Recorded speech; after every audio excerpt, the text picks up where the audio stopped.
Que bom ver você aqui. Que alegria poder olhar para você e ver que você está aqui. De saber que você pôde separar esse tempo para investir na sua vida espiritual, para que você possa, de alguma forma, participar ativamente da comunhão do povo de Deus, através do culto, através da adoração. Seja muito bem-vindo, muito bem-vinda, os nossos irmãos que nos acompanham também pela internet, no nosso culto ao vivo, e aqueles que, de alguma forma, remotamente vão acessar esse culto. Nós iremos abrir a palavra de Deus agora.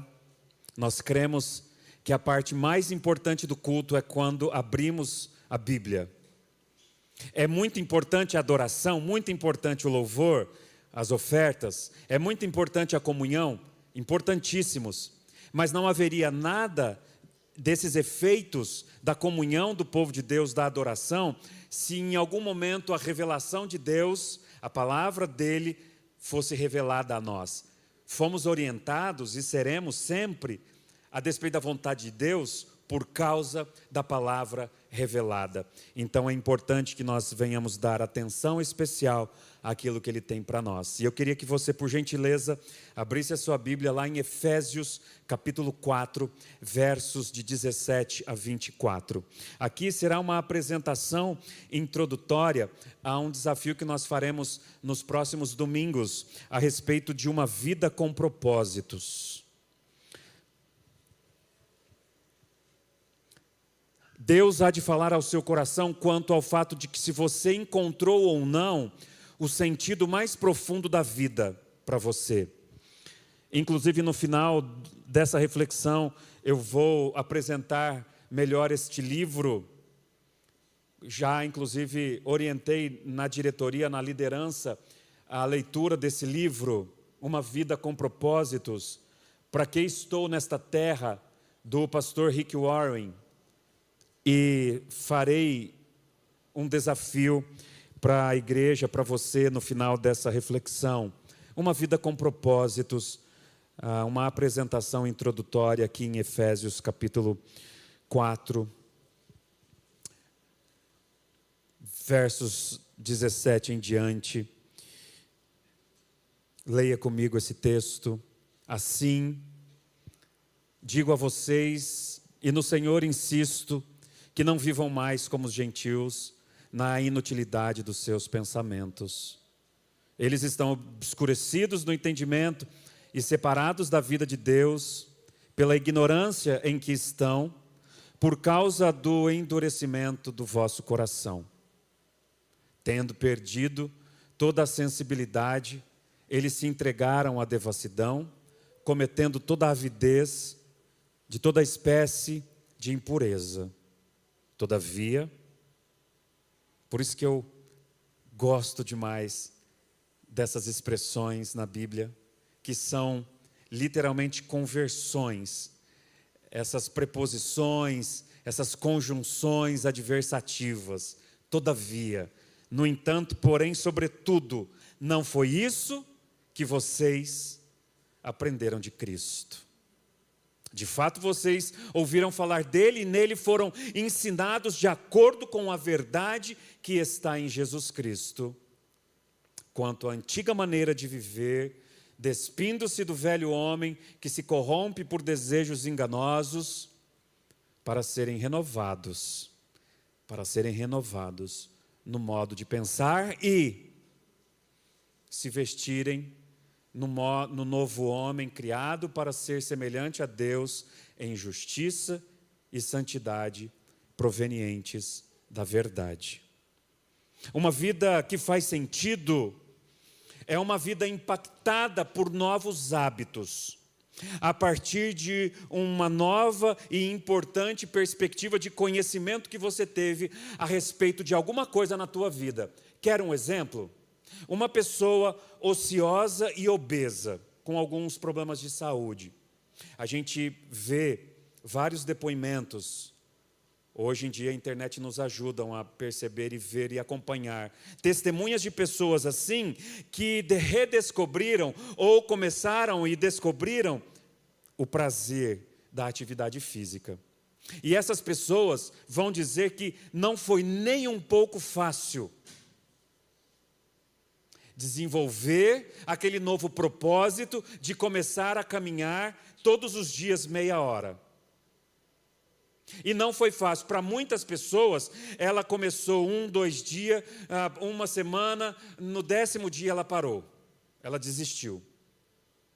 Levou-se um tempo, aí surgiu uma nova doença, voltou para o médico, aí o diagnóstico mostrou um negócio que implica em ter uma boa mordomia da saúde, da atividade física. Aí a pessoa foi lá, voltou de novo e começou. No Brasil, a média de vida de uma pessoa é de 71 anos. 71 anos. Ontem, na madrugada, faleceu um dos mais famosos do nosso país, com 93 anos, o Silvio Santos. E assim como eu e você, um mero mortal, que teve alguns dias na vida para descobrir o nosso significado e o propósito da nossa vida. E vale muito a pena, vale muito repensar esses 71 anos de média de vida que nós temos, que aproximadamente dá mais ou menos 26 mil dias de vida. E eu quero que você considere a possibilidade de separar alguns dias da tua vida para redefinir e investir nesses dias especiais para um novo encontro, para um novo desafio, para uma nova realidade na minha e na sua vida. Porque, a despeito da vida espiritual, nós veremos aqui, a partir desse texto, que esses encontros com Deus, que esse renovo que vem da parte de Deus, prospera a nós possibilidades jamais imaginadas, de uma experiência a partir de um encontro que faz toda a diferença na minha e na sua vida. Quanto tempo você tem separado desse tempo que Deus te deu de vida para você repensar o propósito de Deus para a tua vida? Você já parou para pensar nisso? Por que você está aqui? Por que você existe? De onde você veio, para onde você vai, o que você vai fazer da vida, quais são os frutos e os legados que você vai deixar para os seus filhos, para uma próxima geração? Ou será que a tua passagem aqui vai ser apenas e meramente uma passagem, sem cor, sem vida, sem significado? Aliás, essa é a definição do ateísmo. Que a vida é um caos, que nada faz sentido e que qualquer colorido dessa vida é um aleatório de um universo sem cor, sem vida, sem significado. Mas na Bíblia nós temos o verdadeiro sentido. Nós temos a explicação. Nós temos as respostas. E muito mais do que isso, nós temos pessoas que receberam um propósito especial de Deus, vivenciaram experiências especiais dentro de uma imersão em Deus, dentro de uma imersão espiritual, e descobriram, e as janelas se abriram, e o significado da vida veio, e aquilo impactou profundamente aquelas pessoas. Quer alguns exemplos? A vida de Noé foi impactada por 40 dias de chuva, dentro de uma arca. Foram exatos 40 dias. A vida de Moisés foi transformada nos 40 dias que ele passou no pico de um monte chamado Sinai. Os espiões foram transformados e impactados após 40 dias na terra prometida. Davi foi desafiado diante de todo o desafio que Golias fez, proferindo maldições por 40 dias diante de Israel. Elias foi transformado quando Deus sustentou ele por 40 dias com uma única refeição, quando ele fugiu para o deserto. Toda a cidade de Nínive foi transformada por Deus, quando Deus concedeu mais 40 dias para que aquele povo se convertesse, a partir do Jonas arrependido, a pregar o evangelho naquele lugar.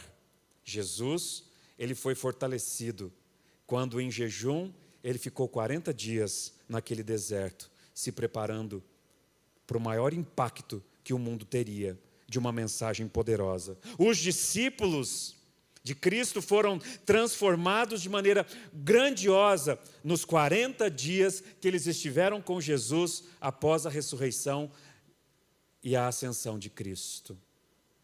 Me parece, e a partir do Rick Warren, que há algo muito especial, não no número em si. Entenda bem aqui, não acredito em códigos na Bíblia. Eu acredito em conceitos, em princípios bíblicos que nós encontramos na Bíblia. E esse dos 40 dias, ele é muito interessante. Sabe por quê? Especialistas de comportamento humano dizem que bons hábitos serão desenvolvidos e consolidados na nossa vida entre 20 a 40 dias.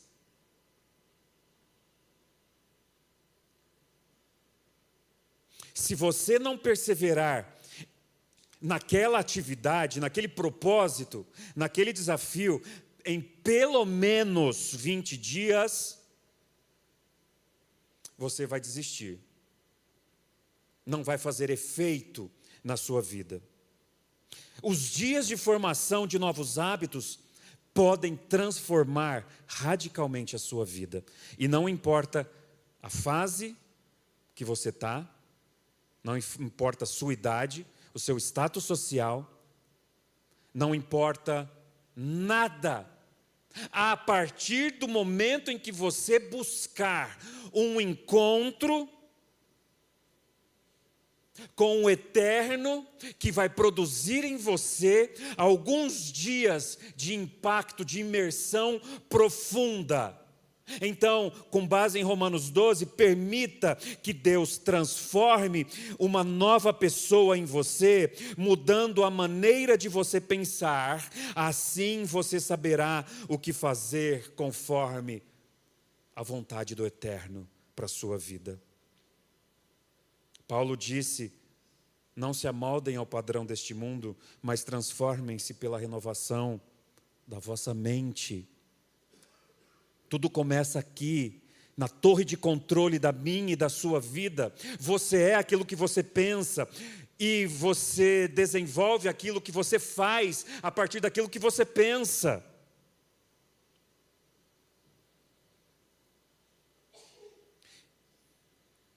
Então você só se tornará uma pessoa mais espiritual, mais íntima com Deus, se você buscar imergir a sua vida no espiritual, na palavra, na oração, no espírito, na comunhão do povo de Deus. E é a respeito disso que Rick Warren fala, a respeito de uma vida com propósito. Por quê? Porque nós já descobrimos que o maior propósito que Deus nos criou foi conhecê-lo e torná-lo conhecido.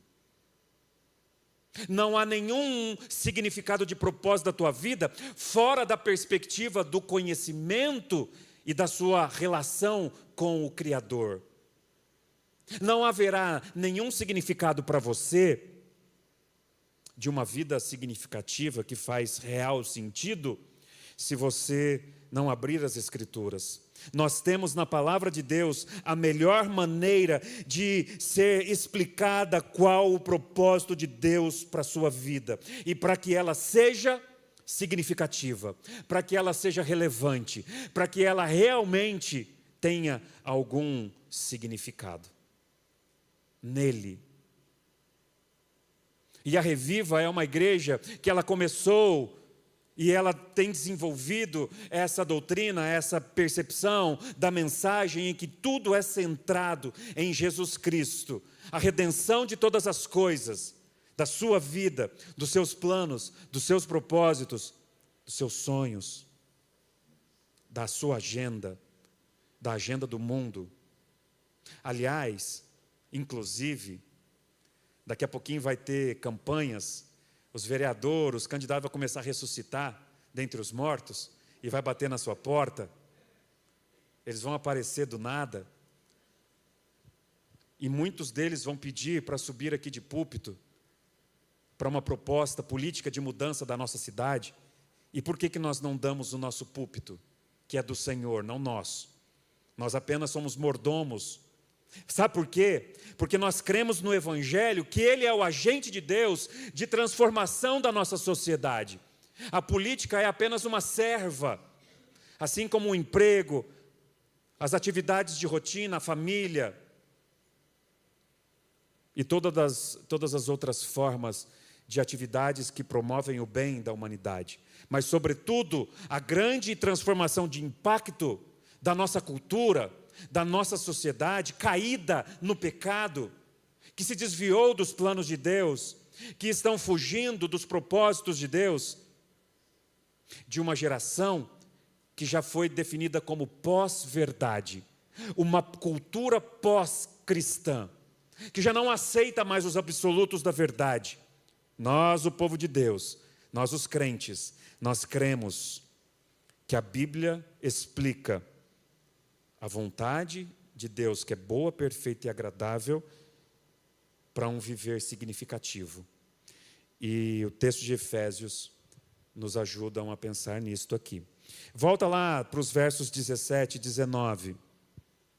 Eu quero propor 3 apontamentos aqui para esse caminho de pensar nos propósitos de Deus, no antes de Cristo, no processo de conhecer a Cristo e nos efeitos do impacto de alguém que, pós-Cristo, que conheceu a verdade, foi transformado radicalmente para um viver com propósitos elevados, propósitos significativos. Veja comigo o antes de Cristo. Imagine quem é você, ou veja você sem a graça de Deus. Assim eu digo a vós, e no Senhor insisto, que não vivam mais como os gentios, que viviam na inutilidade dos seus pensamentos. Quem são os gentios aqui? Na linguagem da igreja primitiva de 2000 e tantos anos atrás, todos aqueles que não eram judeus israelitas, ou seja, tirando o pessoal lá de Israel, de Jerusalém, o resto do mundo inteiro era gentios, nós éramos gentios. São os pagãos, os incrédulos, aqueles que podem até professar alguma fé, mas o problema é o objeto da fé dessa pessoa, em que Cristo não é o agente transformador pela fé dessa pessoa. São gentios que vivem, e aí aqui há uma definição. Quem são esses gentios e o que eles fazem? Eles vivem na inutilidade, na futilidade dos seus próprios pensamentos, de um viver banal, aleatório, de uma vida que realmente não faz sentido. E que o ateísmo, ele advoga uma causa imoral porque não há verdade. Então, eles não professam a existência de um Criador que define uma moral, uma ética.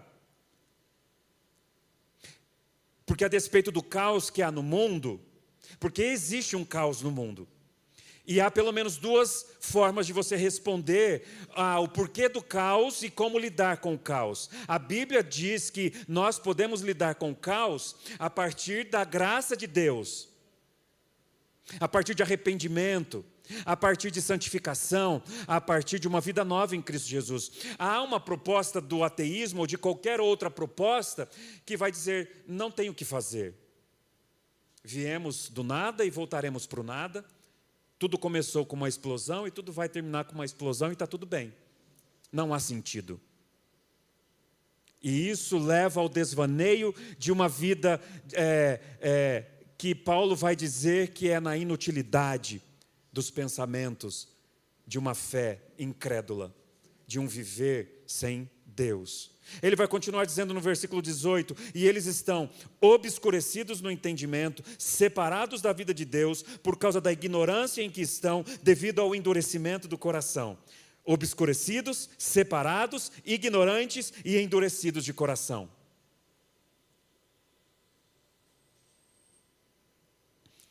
E a partir desse processo de obscurecidos, eles não enxergam, eles não veem propósito algum, eles não veem a existência de Deus, eles não conseguem vislumbrar a possibilidade. Então, separados da vida de Deus, por causa da dureza em que estão, o coração destes está como uma pedra endurecida.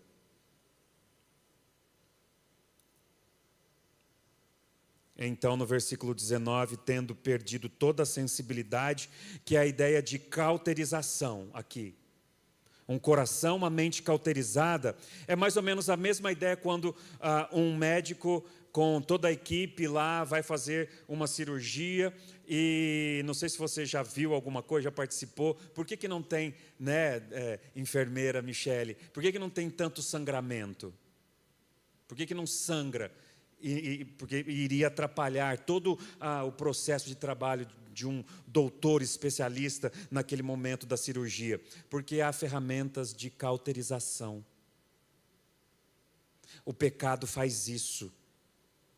Ele cauteriza o seu coração e a mente do incrédulo para perder toda a sensibilidade em que olha só, que não é por acaso. Uma mente cauterizada, uma mente que perdeu a sensibilidade espiritual porque ela mesma se entregou.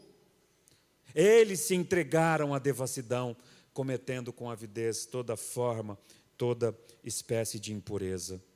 Essa é a realidade. É um resumo da humanidade sem Cristo, em que realmente não há qualquer propósito. O único propósito é: faça o que vier, faça o que quiser, caminhe por onde for, siga o seu coração, não há sentido algum, não há propósito, a vida é um caos, cada um segue o seu caminho, cada um por si, de Deus para todos, e está tudo bem, e se der tudo errado, ok, seguimos o nosso coração. Essa é a definição de um mundo sem propósitos, sem Cristo. Agora, veja comigo a partir do versículo 20, o processo em conhecer Cristo e Cristo impactar e dividir radicalmente e separar o antes e o depois. É de onde vem o todavia. Todavia, não foi isso que vocês aprenderam de Cristo. Não foi isto. Mas da própria natureza humana, que está intrínseca no coração da pessoa.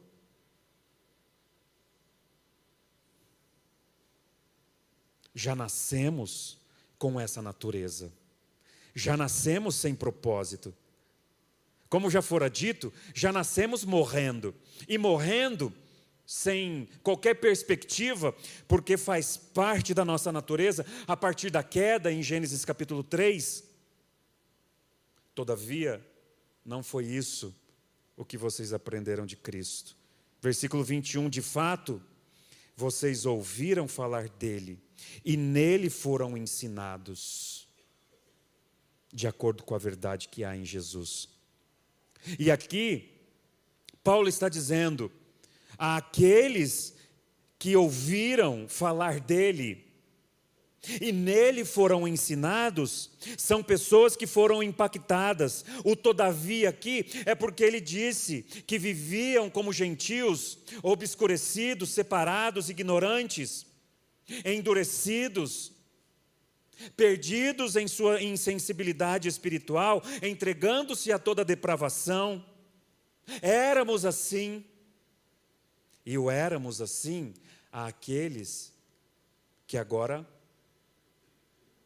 vivenciaram o de fato, o todavia, que se encontraram com Cristo, que ouviram dele e estão nele e foram ensinados por ele. Ninguém que teve um impacto e um encontro especial com Jesus continua sendo a mesma pessoa. Ninguém que outrora encontrou o Filho de Deus e foi abençoado por Ele, foi iluminado, aquela mente obscurecida, separada de Deus. Ninguém que encontrou Cristo continuou ignorante, ninguém que encontrou a Cristo continuou endurecido em seu coração. Houve um amolecimento, um quebrantamento. Ninguém que ao encontrar Cristo, ninguém deixou de ser fortemente impactado, transformado. Algo importante aconteceu na vida de alguém que realmente viu a face dele, que encontrou ele nas Escrituras, na vida, no dia a dia, nos encontros espirituais com o Eterno, numa oração, numa viagem, num culto, vendo o belo do universo criado por um ser magnífico. Ninguém. Todos são impactados. É por isso que aqui então há uma linha que divide o antes e o depois de Cristo. E o depois de Cristo é o impacto que acontece quando há esse encontro. Veja a partir do versículo 22. Quanto à antiga maneira de viver, vocês foram ensinados a despir-se do velho homem que se corrompe por desejos enganosos. Há uma menção na revelação da profecia em Apocalipse que diz que naquele grande encontro, quando o Senhor voltar, Ele definitivamente vai tirar as nossas vestes ainda sujas por este mundo imundo, que ainda respinga sobre os crentes a sujeira da impunidade, da injustiça, da corrupção desse mundo. E Ele nos dará vestes novas, brancas como a neve.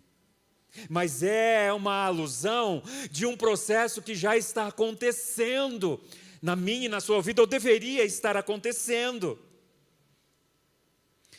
Desse desgarrar, a ideia de despir do velho homem é como se fossem escamas sujas, uma pele velha, corrompida, que cheira mal. E você, dia a dia, a partir desse encontro, vai se despindo desse velho homem que está se corrompendo em desejos enganosos. E o versículo 23, a serem renovados no modo de pensar. E aí aqui eu quero fazer uma alusão a Romanos 12, que nós lemos agora há pouco na introdução da mensagem. Não vos conformeis com o padrão imundo desse mundo, mas transformai-vos pela renovação da vossa mente. Tudo começa aqui. Qualquer poluição de uma vida tóxica que você está vivendo, que está afetando o seu coração, a sua família, a sua vida conjugal, os seus filhos, o seu trabalho. A boca fala do que está cheio o coração, do que está cheia a sua mente. Você produziu áreas na sua vida de desvios que afetou pessoas, que corrompeu a sua vida, corrompeu a sua família. Muitas vezes as ações que ofenderam pessoas, que magoaram pessoas, foi porque na verdade é uma resposta negativa, é um fruto de uma mente, de um coração que precisa ser renovado. O despir-se desse velho homem, assim como diz o versículo 24, e a se revestir do novo. Aí veja o propósito, criado para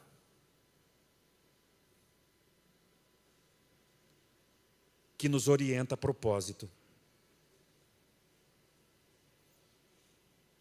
Deus se encontra comigo em algum momento da minha vida, desses 70, 80, 90 anos, da média da humanidade, não sei qual, mas no Brasil tem as pesquisas que diz a média 71, e em que em algum momento desses anos, desses 26 mil dias, que Cristo se encontrará comigo e que vai ser um norteador, um divisor de águas, porque a partir dali, do revestir do novo homem, eu vou redescobrir o para que eu fui criado. Criado para ser semelhante a Deus em justiça e santidade, provenientes da verdade, que nós não abrimos mão. A verdade absoluta de que existe um Deus, que veio ao mundo e entregou seu próprio Filho por causa dos nossos pecados, que corrompeu o pecado à nossa mente e o nosso coração, e nos desviou de Deus, e todas aquelas características do velho homem, que vivia como os incrédulos, obscurecidos, separados, ignorantes, endurecidos, perdidos em toda forma de sensibilidade espiritual, entregues a toda forma de depravação, que vivia com avidez, toda espécie de impureza. Agora não mais. Agora nós entendemos o porquê fomos criados. Agora temos começado a entender que toda forma de pecado me separa de Deus e das pessoas mais importantes da nossa vida.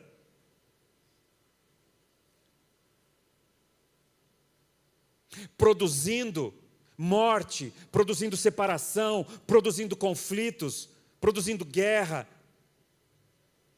divórcios, medo, angústia.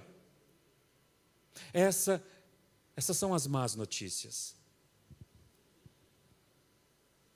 E fazemos parte da realidade de um mundo caído, que a despeito dessa experiência,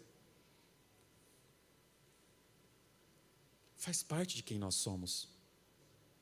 Nós somos assim.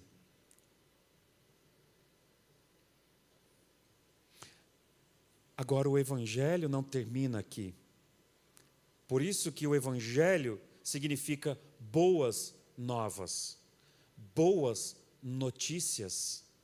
Há uma boa notícia. Há uma notícia que diz que você em Cristo, impactado por Ele, renovando o seu modo de pensar e se revestindo do novo, para redescobrir o porquê você foi criado, vai produzir perdão, restauração e um recomeço.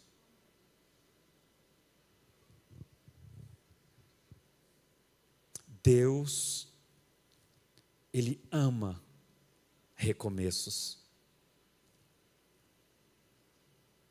Deus, Ele é especialista em te ajudar a recomeçar.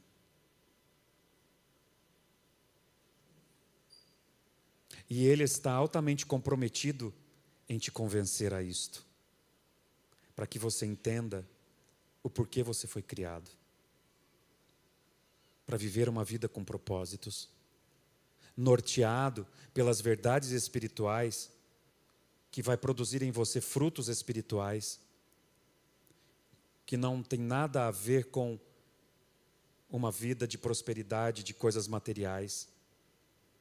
Isso pode ser um adendo, pode ser a cereja do bolo, mas a despeito do grande propósito da vida,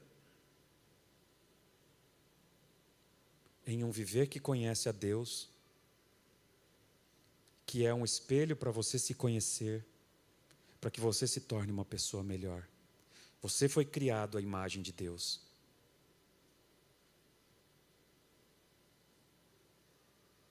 E criado à imagem e semelhança dEle. O diabo, ele está tentando te convencer e o fará até o fim, como foi a personificação de uma serpente diante de Eva, e dizer para você, Deus não é tudo isso. Não vai acontecer isso. Pode seguir o seu coração, pode seguir os propósitos mais aleatórios deste mundo, sem razão e sem significado. Mas em Cristo, na palavra, provenientes da verdade, você tem a chance, eu e você, temos a possibilidade de conhecer o verdadeiro propósito pelo qual nós fomos criados. E a Bíblia está dizendo que é a partir de Cristo, porque nele fomos escolhidos, segundo a graça de Deus, para sermos iluminados pelo Espírito Santo, orientados pela palavra, que nos conduz a um novo viver. Um viver de perdão, que te libera para amar e recomeçar. Uma nova chance de deixar vícios que escravizou você quanto a alguns prazeres. A negar a mentira que não vai te levar a lugar nenhum, senão a um caminho de trevas e de escravidão. E viver na verdade, viver na luz.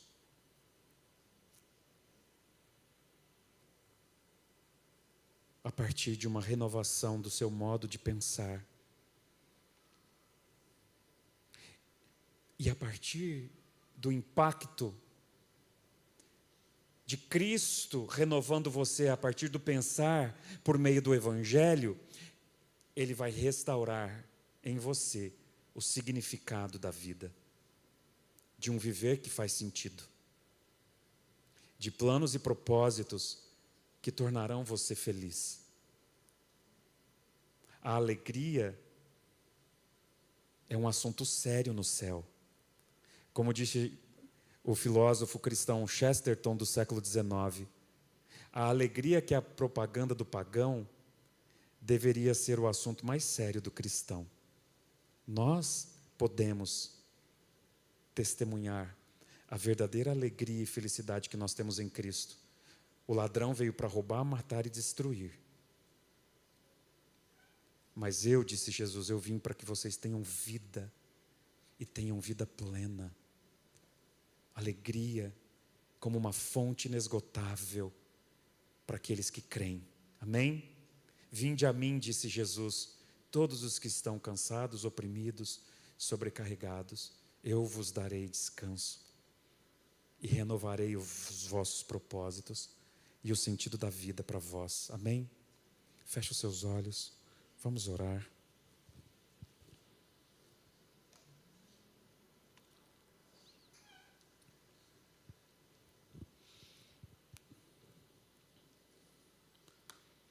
E eu queria que em oração você refletisse como que é, ou como que você imagina a sua vida sem esta mensagem da graça de Deus.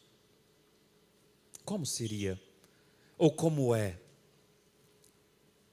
Certamente que é tristezas, frustrações, ou meras ilusões. Portanto, quais áreas de comportamento você precisa identificar e mudar em sua vida a partir do Evangelho de Jesus? Você está disposto a desenvolver novos hábitos espirituais na tua vida e encontrar propósito? Você deseja nessa noite alcançar alguma graça, algum milagre? Deseja? Busque com fé. O autor da vida, Ele vai te mostrar. A partir de um renovar de mente, para que você entenda que foi criado para ser como Deus em justiça e santidade provenientes da verdade.